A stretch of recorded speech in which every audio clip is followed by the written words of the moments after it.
ഇന്നത്തെ വചനചിന്ത, ലഭിക്കുന്ന അവസരങ്ങൾ പാഴാക്കരുത്. ഭക്തനായ ദാവീദ് കണ്ടത് അവർ കണ്ട അതേ ഗോലിയാത്തിനെയാണ്. എന്നാൽ ശൗൽ രാജാവ് ഉൾപ്പെടെയുള്ള എല്ലാ ജനങ്ങളും പടയാളികളും ആ ഗോലിയാത്തിനെ ഭയപ്പെട്ടിരുന്നു.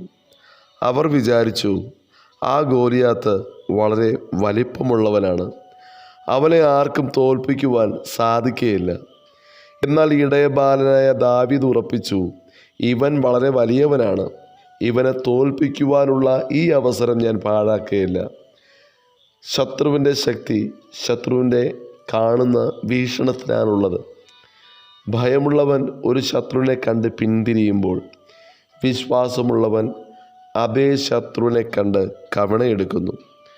നമ്മുടെ ദൈവം നൽകിയിരിക്കുന്ന സാഹചര്യങ്ങളെ നാം കാണുന്ന വീക്ഷണത്തിനാണ് വലിയ പ്രാധാന്യമുള്ളത്.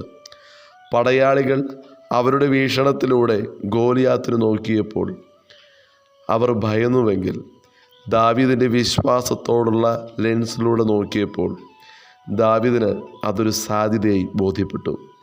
നാം നോക്കുന്ന ലെൻസുകൾ മാറ്റിയാൽ പ്രതികൂലത്തിൻ്റെ അർത്ഥം തന്നെ മാറും. ഭയപ്പെടുവാൻ നിൽക്കുന്ന പ്രതികൂറ്റ അവസ്ഥകളെ മറികടക്കുവാൻ സാധിക്കുന്നത് വിശ്വാസത്താൽ മാത്രമാണ്.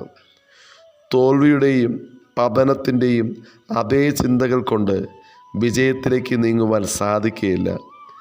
മറികടക്കുവാൻ വിശ്വാസത്തിൻ്റെ വേറിട്ട പുത്തൻ ചിന്തകൾ വേണം. മാറി ചിന്തിക്കുവാൻ ഉണർവുള്ള ചിന്തകൾ ആവശ്യമാണ്. വലിയ വാളും തോളിലേന്തി ഒരു ജനതയെ മുഴുവനും 40 ദിവസം മുൾമുനയിൽ നിർത്തിയ ഗോലിയാത്തിനെതിരെ ദാവീദ് എന്ന ഇടയബാലൻ വിശ്വാസത്തിൻ്റെ പുതുചിന്തകളുമായി യുദ്ധക്കളത്തിൽ വന്നു. തല മുതൽ പാദം വരെ കവചങ്ങളാൽ പൊതിയപ്പെട്ട ഗോലിയാത്ത് നടന്നു വരുന്ന ഓരോ കാൽവയ്പിലും ഭയപ്പെടുത്തുന്ന ചലനമുണ്ടായിരുന്നു. കാട്ടുപൂക്കൾ നിറഞ്ഞു നിന്നിരുന്ന എല്ലാ താഴ്വരയിലൂടെയും ഒഴുകുന്ന കൊച്ചരുവിയിൽ നിന്നും തൻ്റെ കവിണയിൽ ഇണങ്ങുന്ന മിനുസമുള്ള കല്ലുകൾ ദാവീദ് ശേഖരിച്ചു. ഗോലിയാത്തിനു മുമ്പിൽ അന്ന് തല ഉയർത്തി നിൽക്കുവാൻ ധൈര്യമുള്ള ഒരേ ഒരു വ്യക്തി എന്നത് ഭക്തനായ ദാവീദ് മാത്രമായിരുന്നു. വിനയത്തോടെയെങ്കിലും തല ഉയർത്തി കയ്യിൽ കൊച്ചിടയൻ്റെ വടിയും കവിണയും ചെറുസഞ്ചിയിൽ കല്ലുകളുമായി സംശയത്തിൻ്റെ ഒരു തരിപോലുമില്ലാതെ ദാവീദ് നടന്നു നീങ്ങി. തലയുടെ മുകളിൽ ഉയർന്നിരിക്കുന്ന കവിണ വിശ്വാസത്തിൻ്റെ കവിണയായിരുന്നു. ആ ചിത്രം ദൂരത്തു നിന്ന് നോക്കിയാൽ അധകൃത്യനും തോറ്റുകൊണ്ടിരിക്കുന്നവരും വിജയസാധ്യതകളില്ലാത്തവനും നിസ്സഹായകനും ദാവീദാണ്. എന്നാൽ ചരിത്രം മറ്റൊന്നാണ് പറയുന്നത്. കറക്കിയ കവിണയിൽ നിന്നും പാഞ്ഞ കല്ല് ഫിലിസ്തീൻ മല്ലൻ്റെ നെറ്റിയിൽ തന്നെ കൊണ്ടു.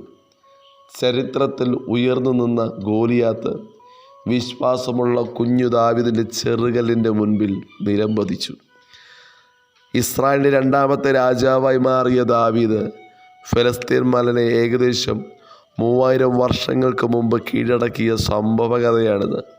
വചനം ശ്രവിക്കുന്ന പ്രിയ ദൈവജനമേ, ലഭിക്കുന്ന അവസരങ്ങൾ പാഴാക്കരുത്. വിശ്വാസ കണ്ണാൽ കണ്ടുകൊണ്ട് ദൈവത്തിൽ മാത്രം ആശ്രയിച്ച് മുന്നോട്ട് ചരിച്ചാൽ എതിരെ നിൽക്കുന്ന എത്ര വലിയ ശത്രുവാണെങ്കിലും ആ ശത്രുവിലും വലിയവനായ ദൈവത്തെയാണ് നാം സേവിക്കുന്നു എന്നുള്ള ഉറച്ച വിശ്വാസമുണ്ടെങ്കിൽ നമുക്ക് വേണ്ടി പ്രവർത്തിക്കുന്ന ദൈവമുണ്ട്. ശത്രുവിനെ കണ്ട് ഭയപ്പെട്ട് പിന്തിരിയുവാൻ ദൈവം അനുവദിക്കത്തില്ല.